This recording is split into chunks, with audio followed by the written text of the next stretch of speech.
Hər vaxtınız xeyir, kanalımıza xoş gəldiniz. Bugün kanalımızda çox ləzzətli, dadlı gürcü salatının hazırlanma qaydası olacaq. Salatı hazırlamaq üçün doğranmış keşniş şüyüd, sarımsaq, limon və qoz götürmüşəm.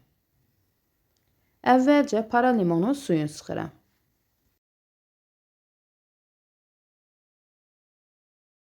Blenderin doğrayıcısına limon suyun, sarımsaq, doğranmış göyərtini və qozu əlavə edirəm.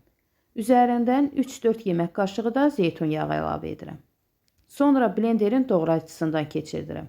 Qeyd edim ki, sarımsağın dadını çox tünd xoşlamırsınızsa, para diş və yaxud da bir diş əlavə edin.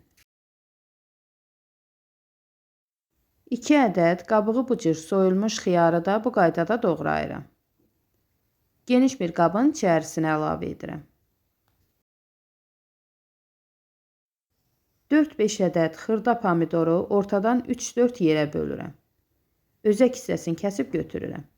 Xiyarların üzərinə əlavə edirəm. Qabın içərisinə doğranmış qırmızı soğan, əvvəlcədən blenderin doğrayıcısından keçirdiyim ərzaqları əlavə edirəm. Üzərinə azacıq duz əlavə edib qarışdırıram. Salatı hazırlayan kimi süfrəyə vermək lazımdır. Səhərə qaldıqda su salır. Artıq gördüyünüz kimi gürcü üsulu salat hazırdır. Maraqlı dadı var. Hazırlayıb dadına baxmağa dəyər.